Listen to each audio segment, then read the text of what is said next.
tienen que ver con la salud sexual, con la salud mental, con la salud general.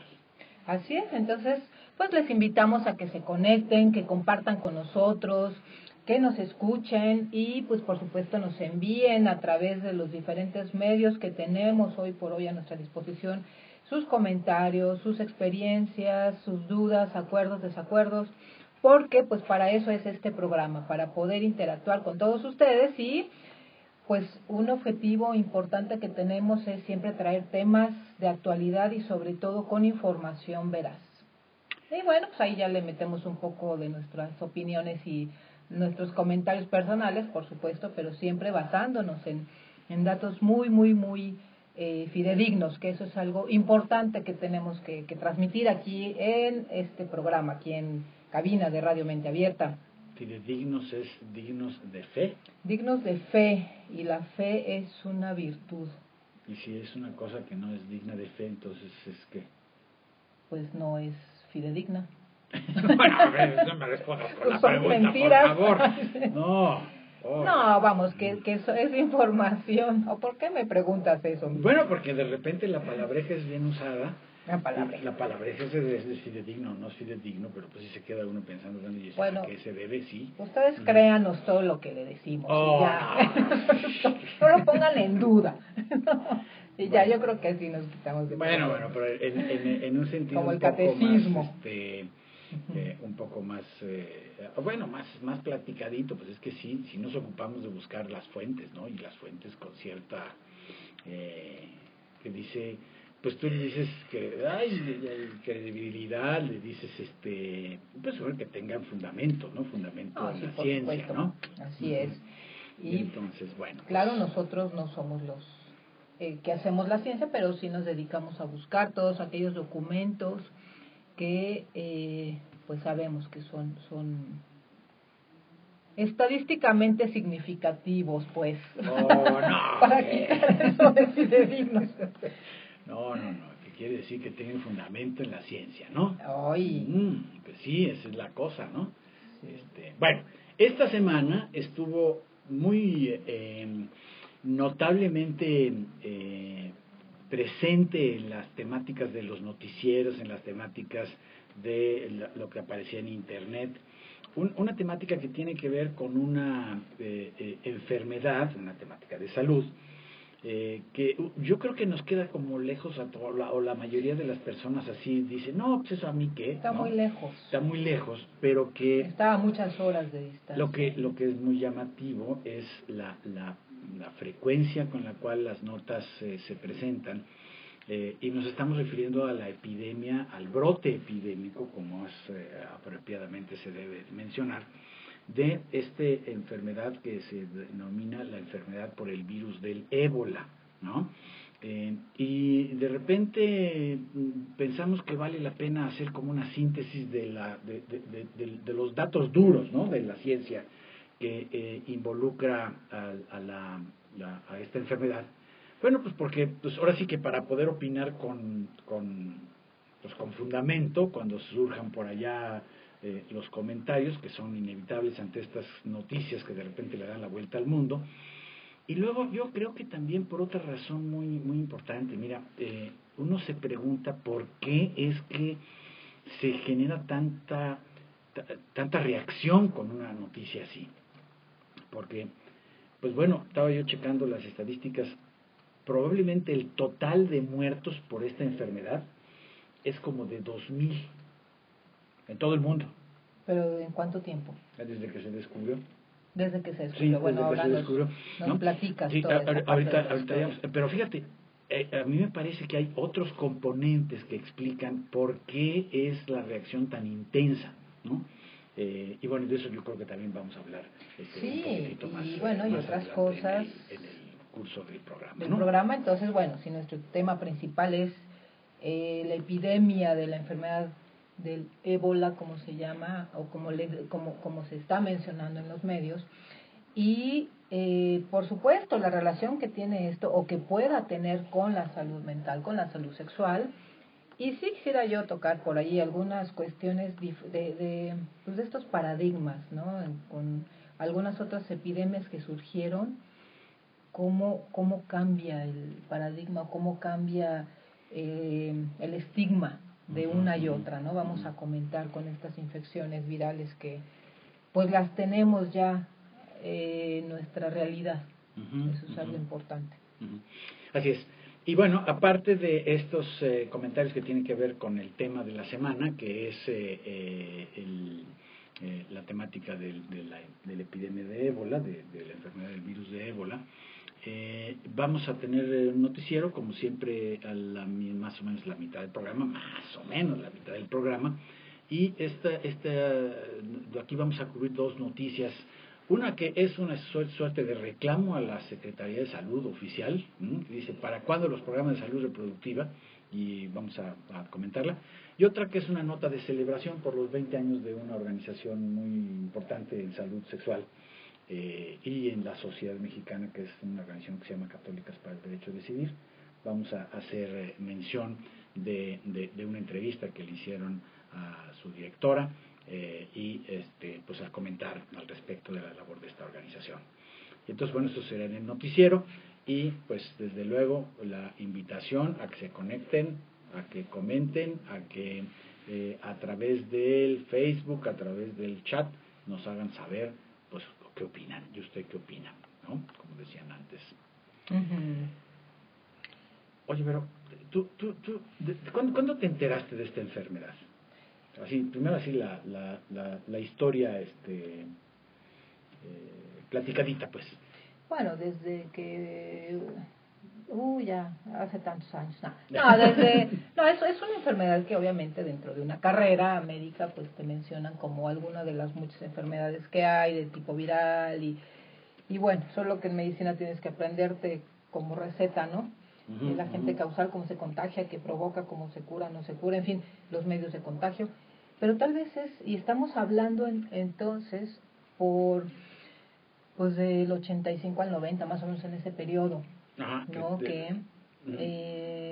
Pues que yo tengo noticia de esta enfermedad viral, pero ya como parte de una alerta epidemiológica o de una alarma por todo lo que está provocando, pues es recién, esa es una situación recién.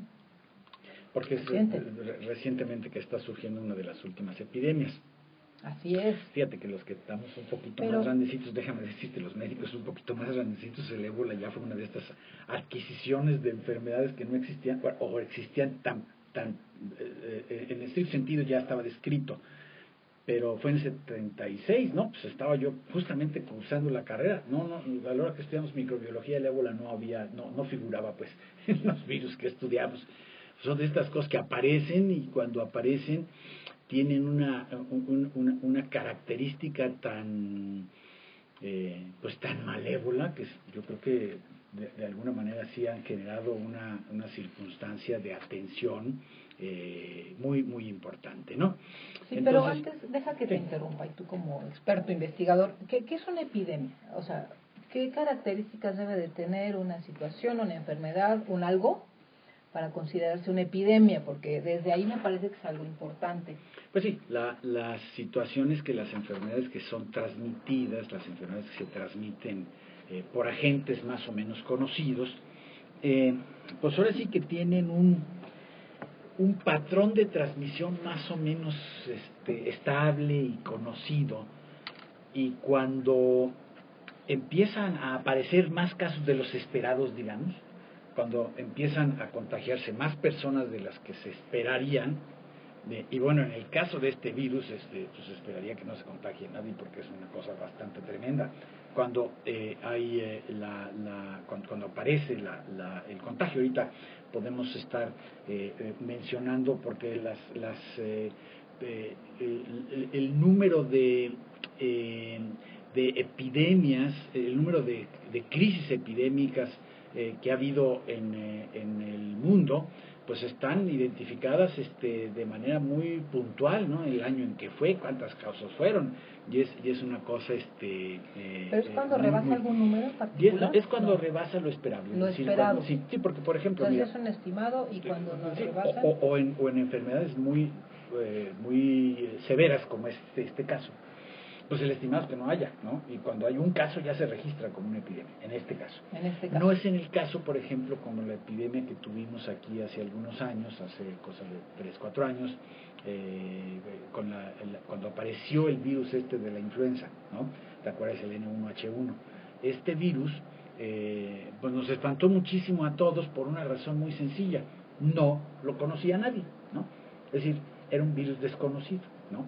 Y los virus desconocidos pues tienen la posibilidad de ser tremendamente dañinos, o no tanto, o no sabemos, pero el problema es cuando no sabes, ¿no? Cuando no sabes qué va a pasar. Cuando no sabes, ¿no? Entonces, en este caso, el virus es un virus muy violento. muy violento, porque tiene un altísimo porcentaje de mortalidad. De mortalidad, fíjate, me preguntabas desde cuándo lo escuchaba yo, ahora recuerdo que recientemente se considera como la enfermedad de ébola. Ajá. Pero antes, y seguramente cuando tú estudiaste igual, era una enfermedad que se conocía como fiebre hemorrágica, porque justamente eso es lo que provoca este virus.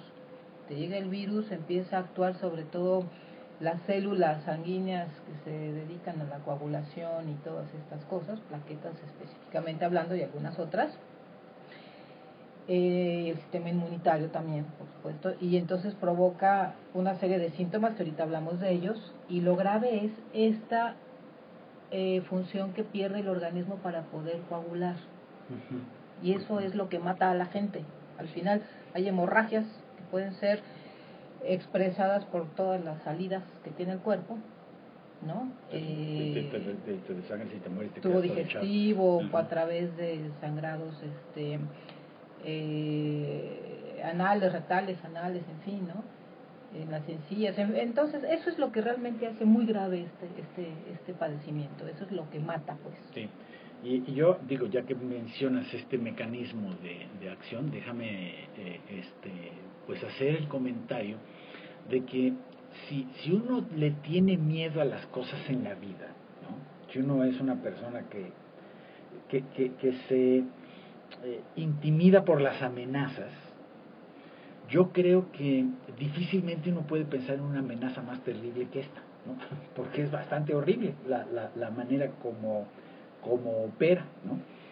El virus, que es una cosa microscópica, que no se ve sino con un microscopio electrónico, es muy pequeñito, va y se mete a las células. Adentro de las células se empieza a multiplicar y a protegerse, digamos, del ataque del sistema inmunológico, hasta que literalmente hace estallar a las células. Es una cosa bastante así como novelada, ¿no?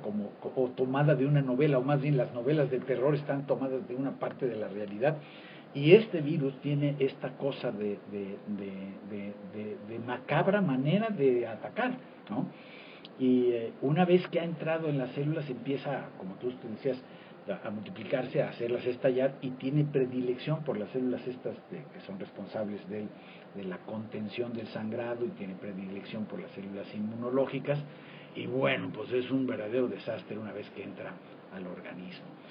Es como una amenaza de estas así soñadas y temidas por la infancia y por la vida, cuando uno está viviendo estas cosas pues en el desarrollo, y que uno de verdad le cuesta trabajo imaginar. Ahora, el impacto que tiene la malignidad de esta enfermedad es enorme, y eso yo creo que explicaría muy bien por qué con 2 personas que son trasladadas a Estados Unidos, eso y alguna otra Europa, ¿no?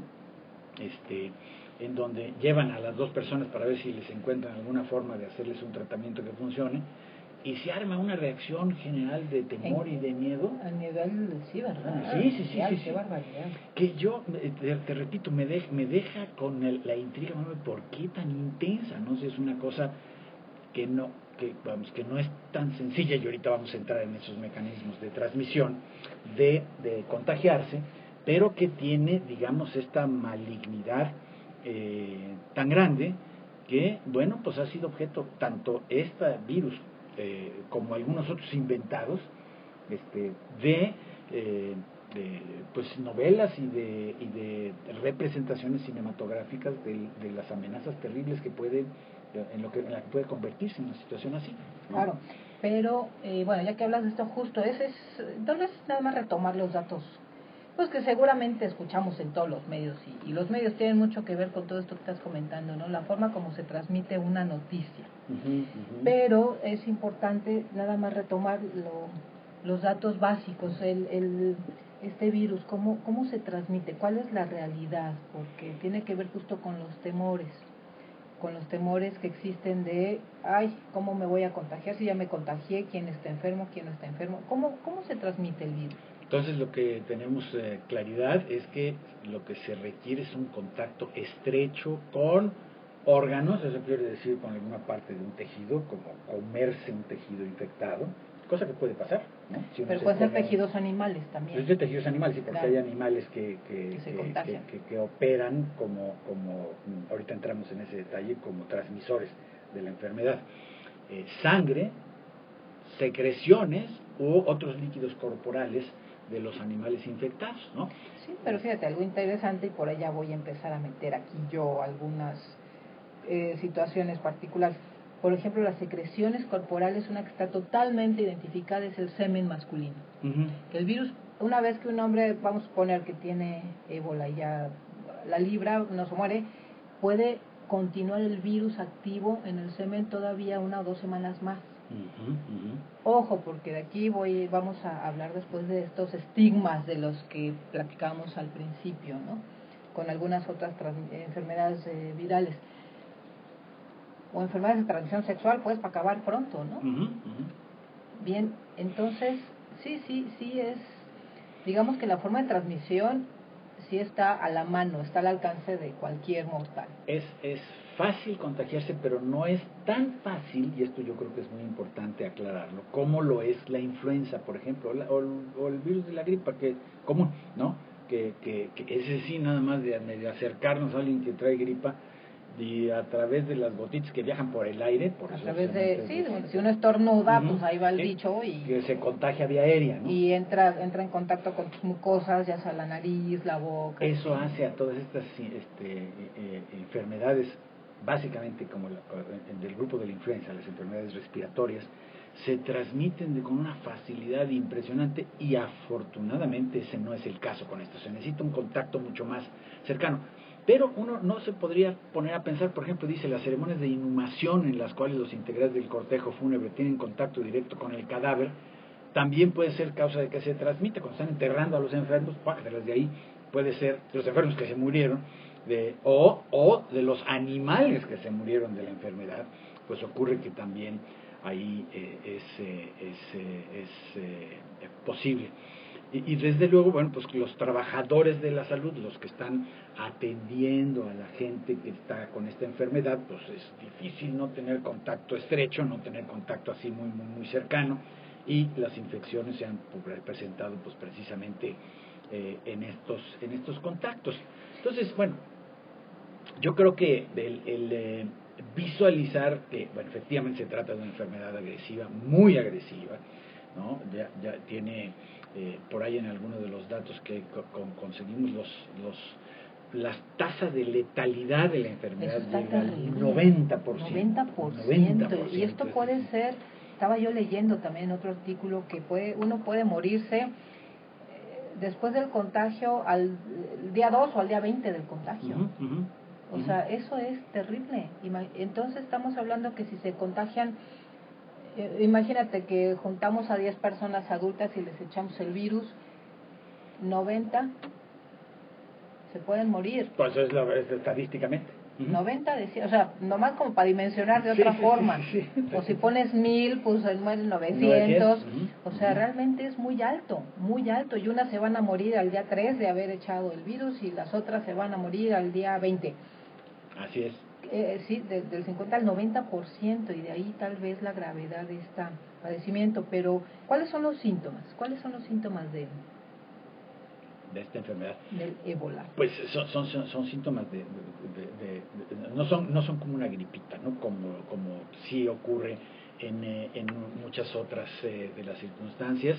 Es aguda, quiere decir que muy rápidamente se empieza a enfermar la gente, y fiebre, debilidad intensa, dolores musculares, dolor de cabeza y de garganta, vómitos, diarrea, erupciones cutáneas, pues como ronchitas, como rash así, ronchitas, el riñón deja de funcionar, el hígado deja de funcionar, eso y ya es en las últimas. Ajá. pues bueno, pues sangrados, los sangrados, las hemorragias internas, las hemorragias, sí, muchas se deshidratan mucho las personas es uno de los principales datos, tal vez la deshidratación también, ¿no? Entonces los síntomas son así, veloces, aparecen y bueno, muy agresivos, muy veloces, un malestar general terrible, y realmente no hay una vacuna, no hay una cura, sino medidas para mejorar los síntomas, y bueno, ahí hay muchos, tal vez eso ya es a un nivel más hospitalario.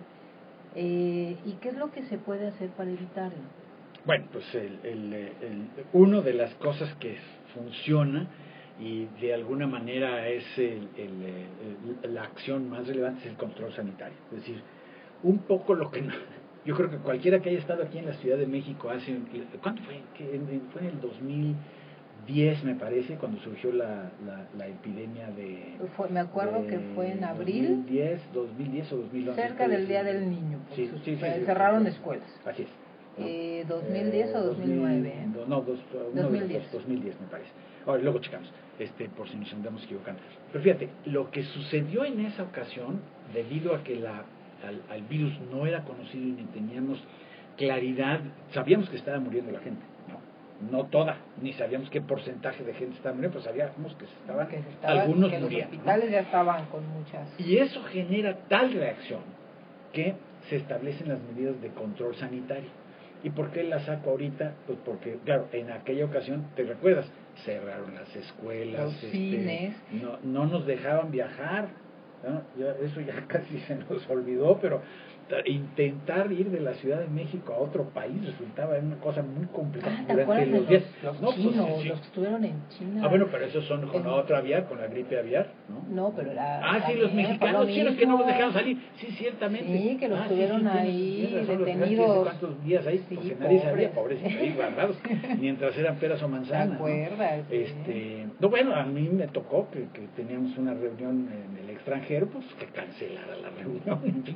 Pero bueno, todas estas cosas se llaman control sanitario, con un objetivo muy importante: limitar hasta el máximo posible la transmisión, ¿no? Y ese objetivo se logra pues estableciendo estas medidas sanitarias que a veces pueden parecer medio tiránicas, luego a veces resultan exageradas, pero no cuando ya se conoce bien, ¿no? En el caso del ébola sí ya hay bastante claridad de qué es lo que se puede lograr, y entonces ahí está. La otra cosa es que te interrumpo, Ever nos ayuda a aclarar esta duda en el 2009. Puede ser que sí. El 2009, sí, porque tiene un recuerdo ahí importante con respecto a su hijo, a su nene, sí. Entonces, sí, ya, ¿cuántos años? Es que ya pasaron muchos años. Sí, pero efectivamente, sí. Y me acuerdo que fue en el mes de abril, eso me acuerdo perfecto, por el asunto de las escuelas. Sí. Pues gracias. Cuando un día viendo el noticiero, que te gusta mucho, dieron la noticia.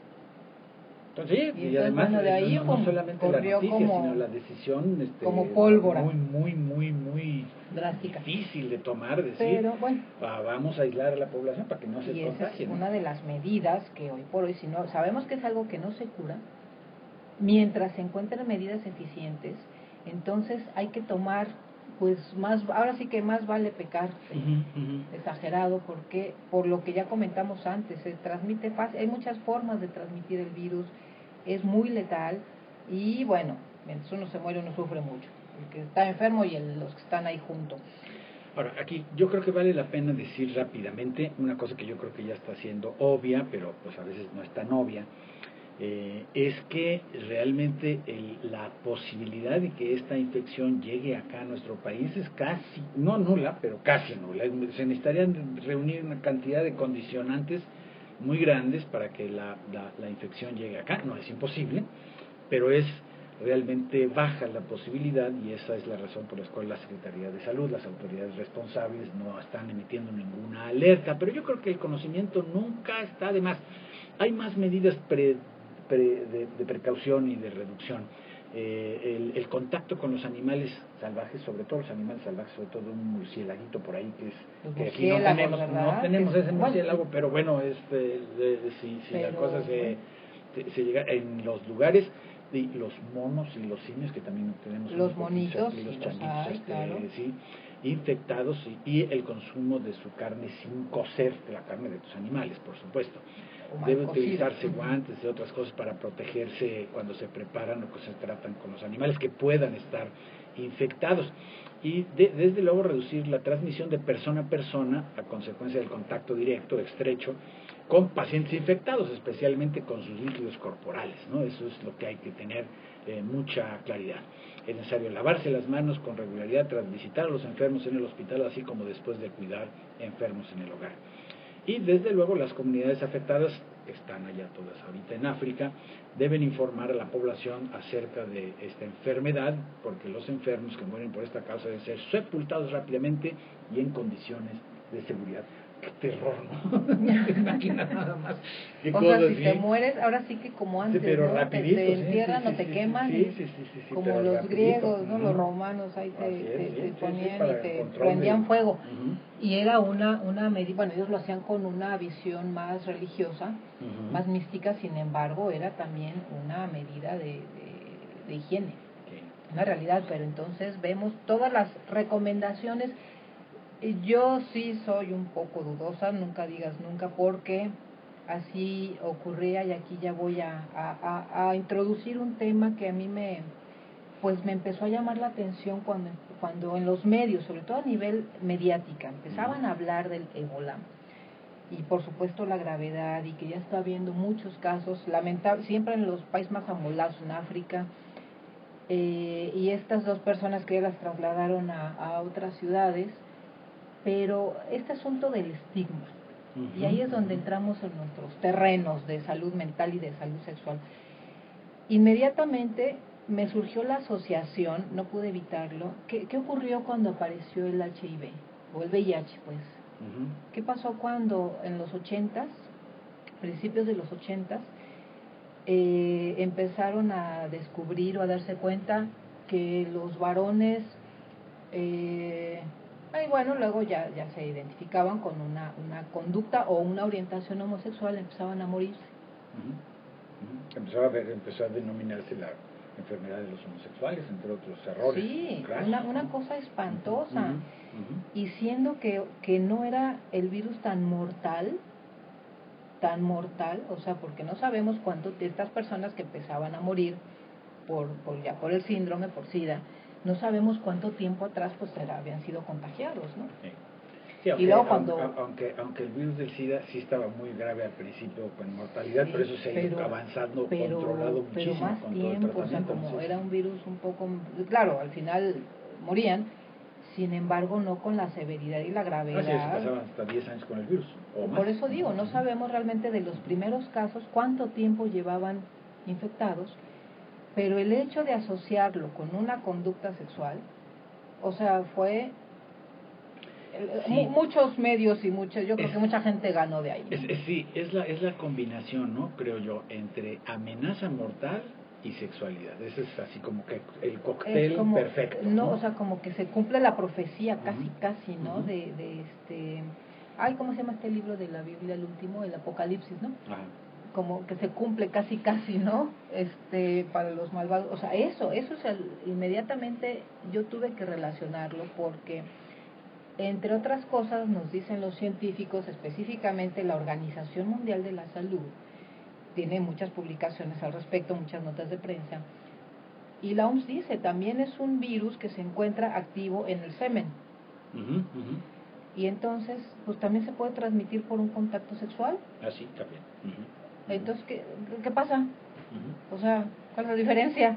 ¿Me explico?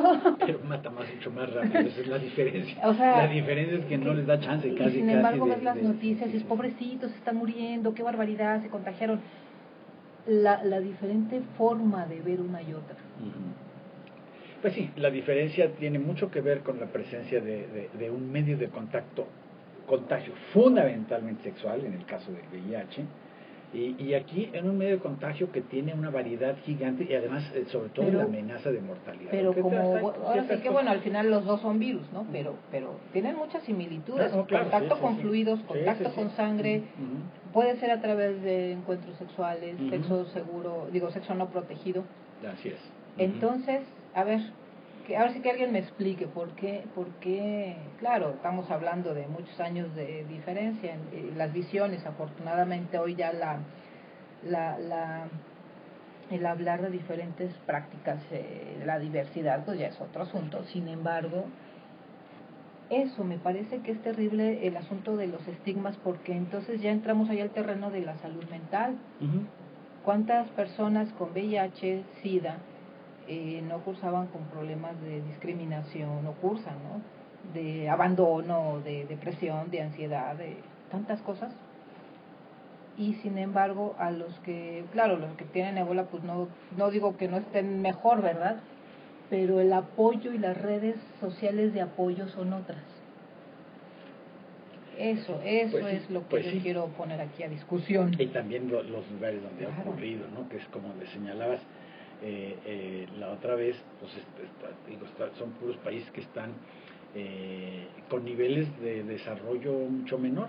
Fíjate, estaba yo ahorita viendo aquí en otro documento también de la Organización Mundial de la Salud, es una relación de todos los brotes epidémicos que ha habido de ébola. ¿Cuántos crees que ha habido? ¿Cuántos? 26 con el de ahorita. 26 brotes, ¿no? Y unos más y otros menos, unos más malignos que otros, ¿no? Fíjate, por ejemplo, el primero fueron 318 casos de los casos confirmados, de los casos ya donde se demostró que se trataba de una infección de este tipo. Se murieron 88% en el primero, que fue en la República Democrática del Congo. Y de ahí, pues, en puros países africanos, Sudán, Gabón, de la Costa de Marfil, Gabón, más Gabón, Uganda, Congo, República Democrática, Uganda, República Democrática del Congo. Digamos, en los históricos, el último brote antes de este que nos está ocupando las noticias fue en 2012, fueron 57 casos, y el primero de 2012 fue en Uganda. ¿Sabes cuántos casos? 7, ¿no? ¿En qué año? En el 2012. 2012. ¿no? Sí. Y en el 2011 en Uganda hubo un caso de uno. Lo registraron, ¿sí? ¿no? En donde pues hay estos contagios. Por eso te decía, en el caso de esta enfermedad, epidemia es casi el surgimiento de un caso confirmado, por lo agresivo, por lo terrible, por lo importante que es controlar la epidemia, ¿no? Y entonces, pues bueno, ya nos dio 34, pero ¿qué te parece 34? Si le pedimos a Jaime que nos vayamos a las noticias para cambiar un poquito el tono, a hablar de otras cositas y luego pues regresar por las conclusiones finales?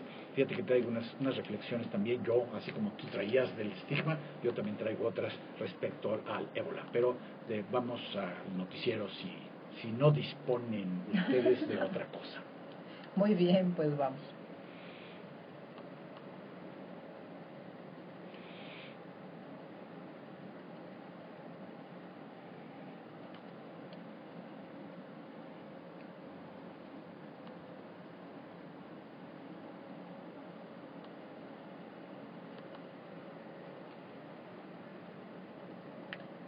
Aquí estás viendo esa tabla.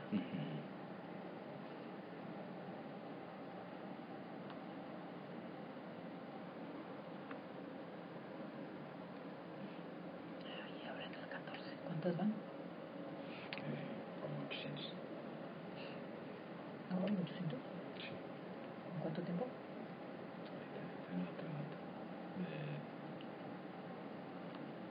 No, pues aumentó mucho. Eso lo comentaste, ¿no? No.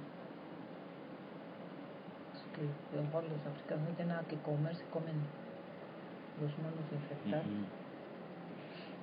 La nota de la OMS totales son 961 casos.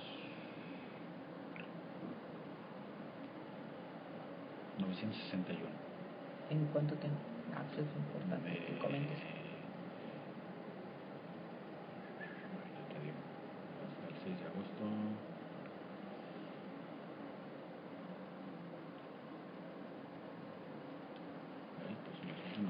Muy bien, pues estamos de regreso aquí en su programa Cuentos de Salud. Nuestro tema principal es qué tanto impacta esta epidemia moderna o en estos últimos meses del 2014 del ébola, pues en la sexualidad, en la salud mental. Pero antes de continuar, vamos con las noticias que nos trae Eusebio. Pues sí, traigo dos noticias como comentamos y que sí le cambian un poquito el tono de esta epidemia que está terrible y espantosa, aunque hay que ponerla en proporción y ahorita regresamos. Pero una nota tomada del Animal Político, de esta publicación muy interesante de política y de política pública y de muchas cosas, que dice aquí, Secretaría de Salud, ¿para cuándo los programas de salud sexual y reproductiva? Es un texto de Marisol Escudero, fechado el 4 de agosto, hace unos días, y dice, la Secretaría de Salud tenía como límite para emitir la publicación de los programas específicos de salud sexual y reproductiva hasta marzo de 2014. Sin embargo, no han sido emitidos a pesar de que el Centro Nacional de Equidad de Género, área perteneciente a la Secretaría de Salud, encargada de la elaboración de los mismos, envió a las instancias procedentes los documentos finales ya hace varias semanas, o sea, no es de los encargados de la unidad esta. Dice, la Secretaría de Salud lleva 1 año y 7 meses de retraso en la emisión y publicación de los programas de acción específicos en salud sexual y reproductiva. Con esta emisión, parecería que el Estado mexicano no considera prioridad las altas tasas de embarazo adolescente, ni las mujeres que mueren durante la atención del parto, ni las que son obligadas a parir en la calle o fuera de los hospitales, ni las que deben tener acceso a interrumpir el embarazo y profilaxis para el contagio de una infección de transmisión sexual por haber sufrido una violación. Bájatelas. Está muy severo el reclamo. Dice, se supone que cada inicio de administración la Secretaría de Salud debe emitir, en consonancia con el Programa Nacional de Salud Sexenal, los programas de acción específicos en materia de salud sexual y reproductiva, tales como los de planificación familiar y anticoncepción y el de salud sexual y reproductiva de los adolescentes, los cuales resultan de vital importancia para el desarrollo de la prestación de servicios de salud brindados por parte del Estado y, en este sentido, el ejercicio efectivo de los derechos de las personas del país. Lo anterior es así, ya que el objetivo de los programas es establecer metas específicas que serían prioritarias en materia de salud sexual y reproductiva durante la administración. Ahora bien, en el actual periodo presidencial, la Secretaría de Salud tenía como límite para emitir estos programas específicos marzo de 2014, pero pues ya nos dijo antes la nota que pues esto no ha sucedido. Con lo anterior no solo se violentan los derechos humanos, en fin, pues es un llamado de atención a los procesos burocráticos que pues sí tienen de alguna manera relevancia, porque una cosa es que los problemas se hayan reconocido, pero otra que las acciones se implementen, y ya ves cómo pues opera nuestros sistemas de administración pública, que pues requieren siempre de metas y de objetivos y de cosas bien claras a alcanzar, y si esto se retrasa, pues se va a retrasar la acción. ¿Qué te parece la nota? Ay, pues esto de la salud sexual reproductiva sigue siendo y seguirá, y yo no sé por cuánto tiempo más, un tema. Pero lo triste es que el tema es justamente estos detalles, ¿no?, que nos traes ahora, porque podríamos hablar de que ya más jóvenes tienen a su disposición los métodos, o tienen más información en todo el país. Sin embargo, sigue siendo, y bueno, la pregunta, aunque sabemos la respuesta, ¿por qué? ¿Por qué cuesta tanto trabajo que las políticas públicas, que sí las hay, es que se metan a la gente, ¿no? Sí, y yo creo que sí, se hace un poco ruido, siempre ha hecho un poco de ruido estas cosas de que es salud sexual y es salud reproductiva, porque bueno, si ya está el documento, ¿qué lo detiene? Pues algo lo detiene, y generalmente lo que lo detiene son consideraciones que son producto un poco de la dificultad en la que está la sexualidad como tema de discurso cultural, ¿no? Sí. Y en donde todo el mundo calcula y no nos vamos a meter con esto y no, eso no lo toques, y son temas candentes. Uno de ellos es qué hacer con los embarazos no deseados. Es muy sencillo, y ese es un tema que se ha resuelto en la Ciudad de México, pero no en todo el país. Todo el país sigue siendo un problema muy importante. O temas como la anticoncepción en adolescentes, o temas como el embarazo adolescente, que lo hemos ya pues abordado en varias ocasiones y que resulta real y verdaderamente problemático. Entonces, bueno, pues ahí tenemos muchos pendientes, y el señalamiento ya pues publicado en esta nota que estamos retomando de pues ojalá no se tarde más en decidir. Y bien, como sea, tiene poco de relación con nuestro tema, ¿no? Este asunto del sexo seguro y protegido para evitar muchos tipos de enfermedades. No, pues yo creo que mucho de relación. Otra nota, la segunda del día de hoy, es una nota de celebración. Y de hecho lo que estoy haciendo es, bueno, primero decimos, miren, hay una organización que se llama Católicas por el Derecho a Decidir. Esta organización ha sido muy relevante, muy importante, se ha dedicado a... ¿Tú las conoces desde su creación?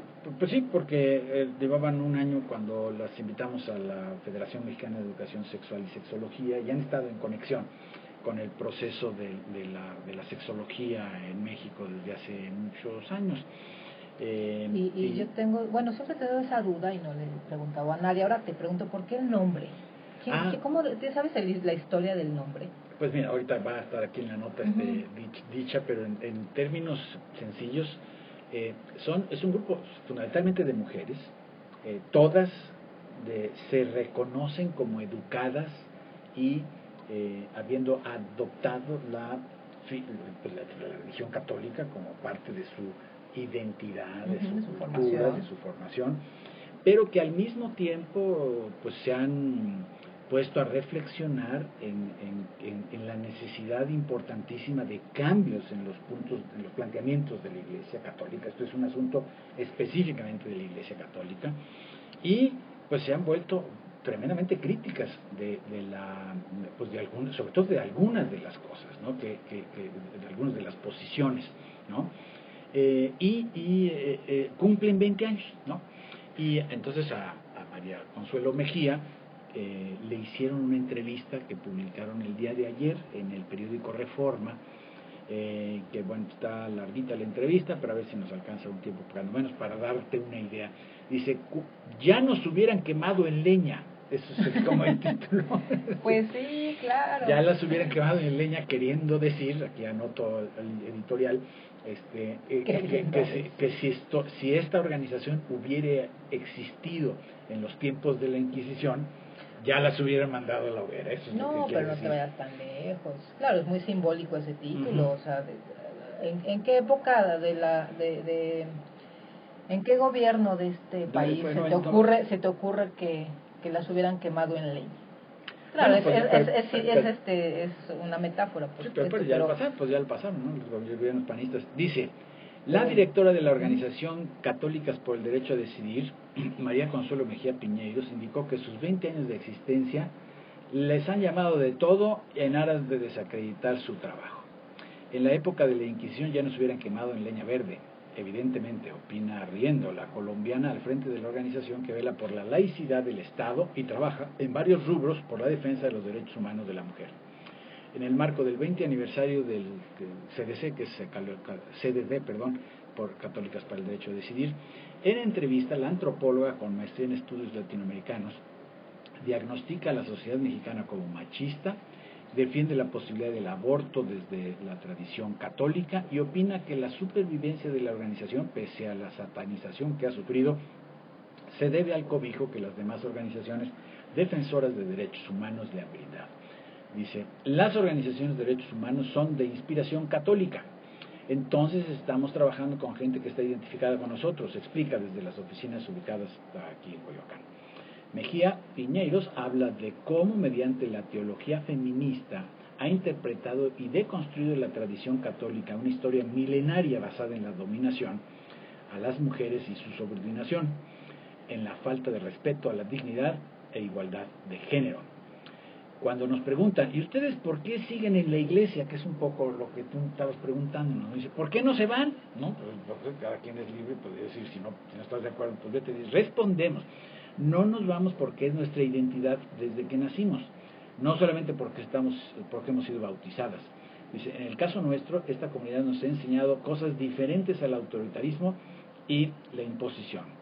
A modo de ejemplo, regresa a su época de adolescente, la titular, María Consuelo, cuando recibió una educación progresista en un colegio de religiosos estadounidenses en Bogotá, Colombia. Dice, en esa época que concluía sus estudios en Roma, terminaba el Concilio Vaticano II. y la teología de la liberación estaba en auge, perdón. Casi estoy diciendo, ahora, hoy en día mi cabeza ahí se metió, está tan ausente estas consideraciones tan interesantes de la teoría de la liberación. Fíjate, los sacerdotes de la teoría de la liberación en Colombia se metieron a la guerrilla. Eso hacía que de ser solidarios con ellos era casi criminal, o sea, te identificaban como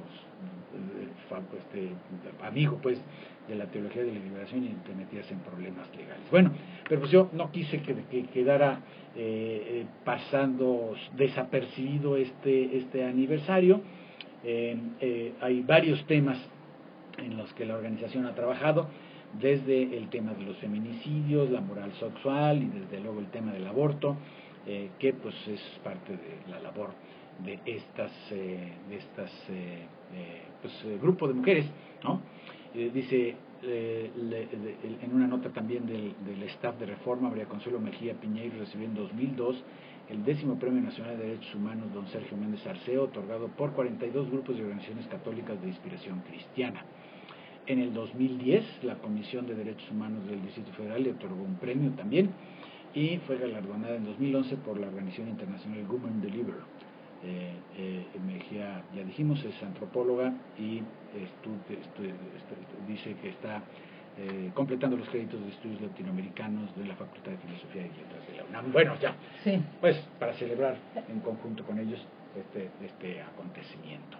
No, por supuesto, les mandamos una felicitación. Realmente pues como dices, al estar cercanas a las asociaciones y federaciones que tienen que ver con la sexualidad, conocemos su trabajo, y pues más que felicidades, pues todo un reconocimiento, ¿no? Por este esfuerzo, y pues a seguir adelante, seguir trabajando en conjunto para todo lo que nos falta en estos terrenos de la educación sexual, del derecho y la defensa de algunos grupos vulnerables, en fin. Entonces, pues muy bienvenida la nota.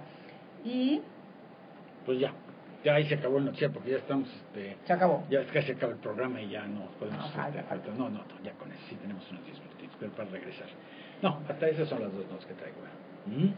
Pues bueno, para cambiar el tema, ¿no? Y para celebrar y para decir, ay, cuidado, estamos atrasados con el asunto que hay pendientes, pero también hay grupos muy buenos, serios y formales, como bueno, uno de ellos es que nos acabas de comentar, para seguir. Y pues bien, regresando a nuestro tema controversial. Fíjate que el tema controversial, déjame hacer una reflexión parecida a esto del estigma que estabas mencionando, que también a mí me hace luego preguntarme cómo operan nuestras reacciones, ¿no? Es decir, hay una cantidad de significadores en lo que oímos que nos hacen reaccionar de manera distinta. Y yo creo que en el caso del ébola, el eje de la amenaza es lo mortífero del virus, ¿no? Qué bárbaro.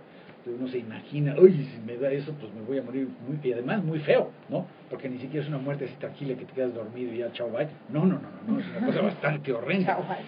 Sí, pero fíjate que me puse a buscar o a comparar, ya más o menos estábamos comentando de todos los casos que se han reportado en el pasado, más los del presente, que el dato hasta el 8 de agosto, déjame darlo a la audiencia, es de 961 casos, ¿no?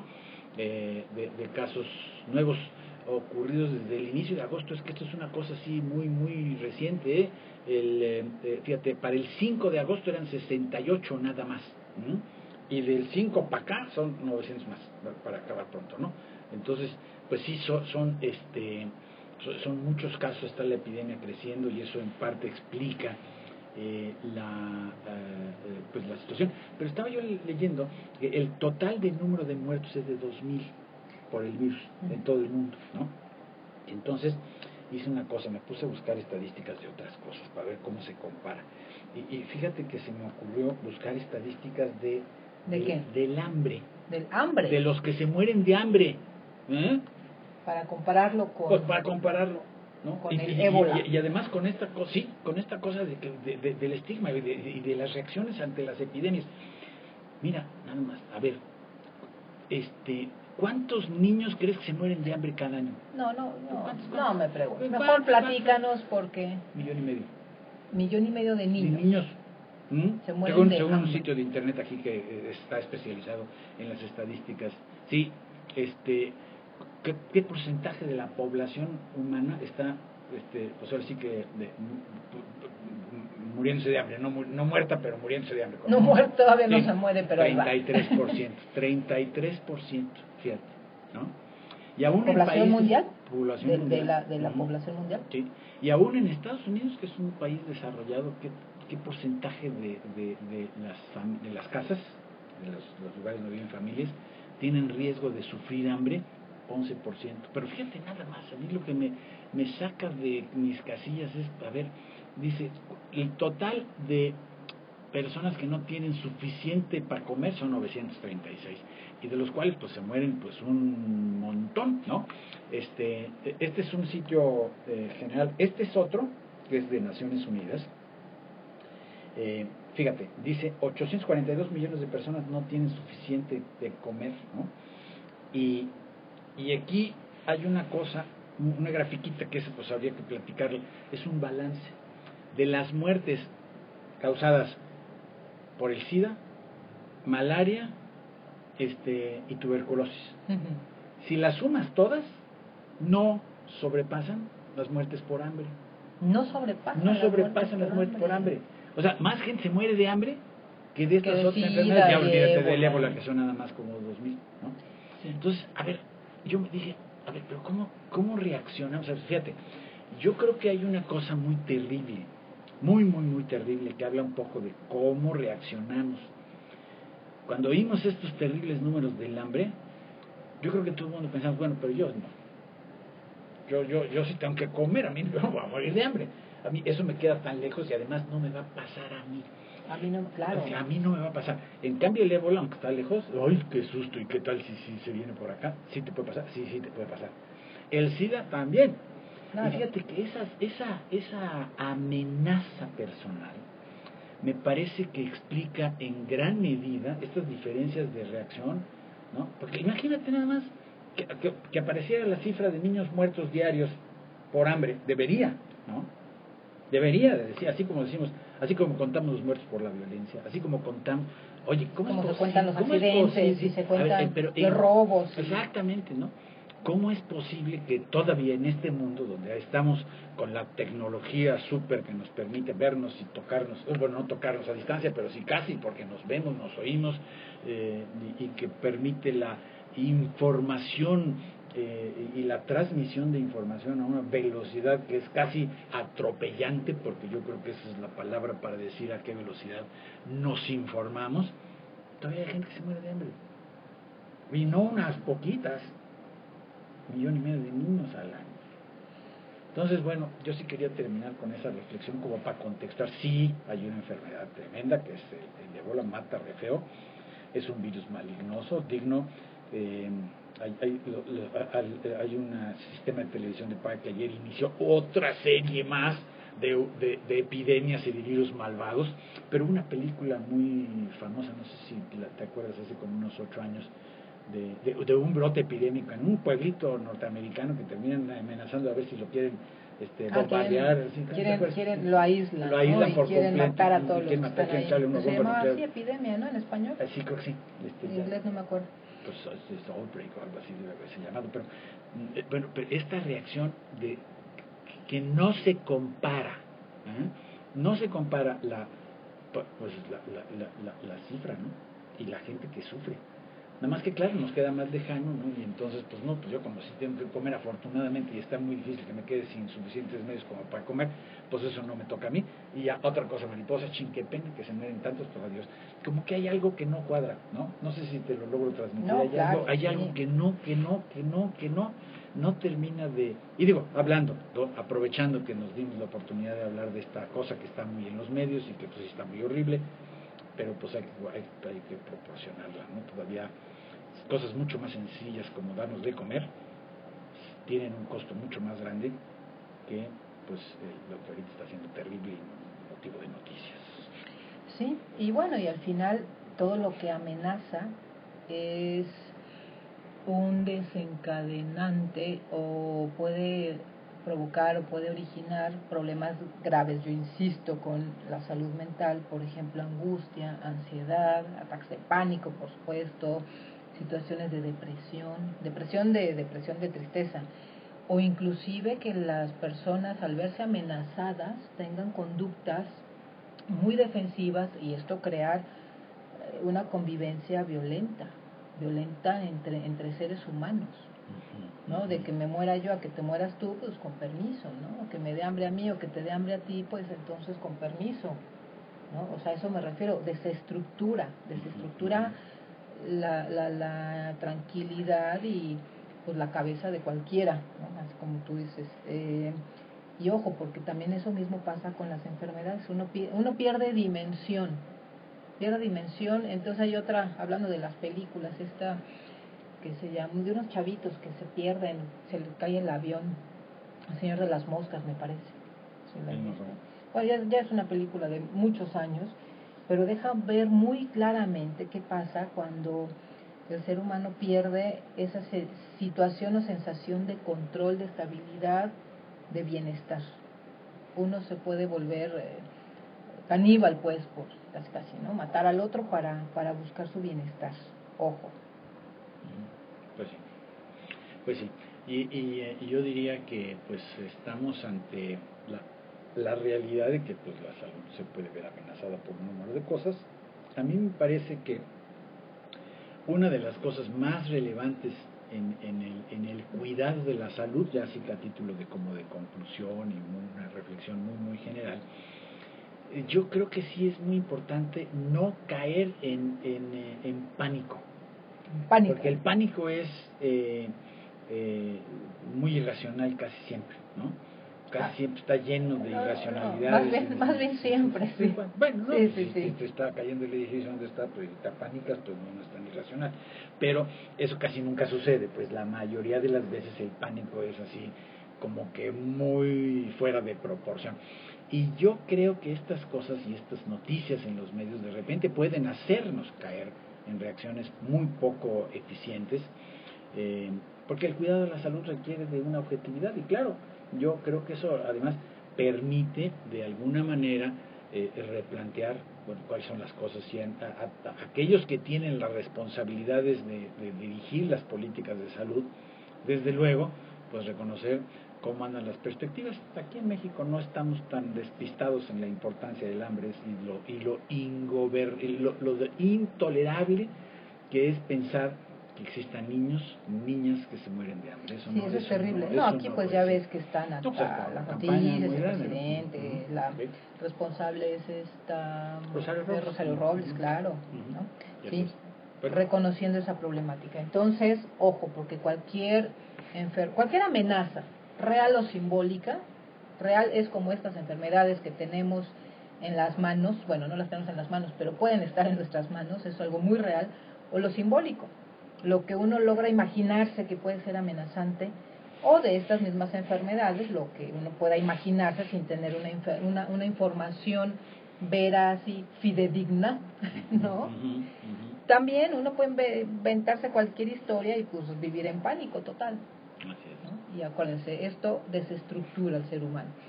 Y por eso pues les seguimos invitando que nos escuchen todos los lunes, que escuchen todos los programas aquí de Radio Mente Abierta, que siempre hay mucha información que permite orientar en diferentes temáticas.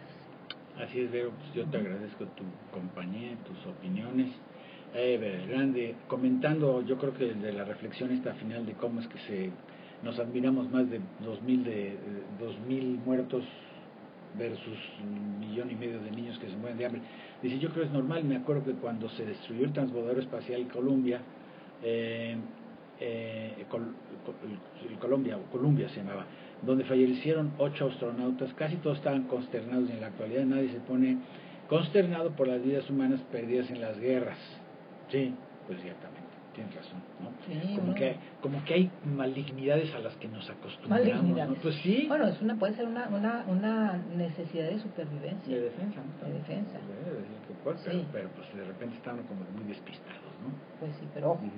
Así que, bueno, pues nos quedamos con estas reflexiones, fíjate, todo lo que nos llevó a pensar esta epidemia que está hoy en los medios y bueno, pues en la vivencia de algunas personas que lo lamentamos mucho, estén informados y pues qué bueno que se conectaron, Ever, algunos otros que estuvieron por ahí luego ya se fueron, pero los que nos escuchan y no se conectan, bienvenidos y tenemos una cita la próxima semana, el lunes en punto de la 1:00 p.m.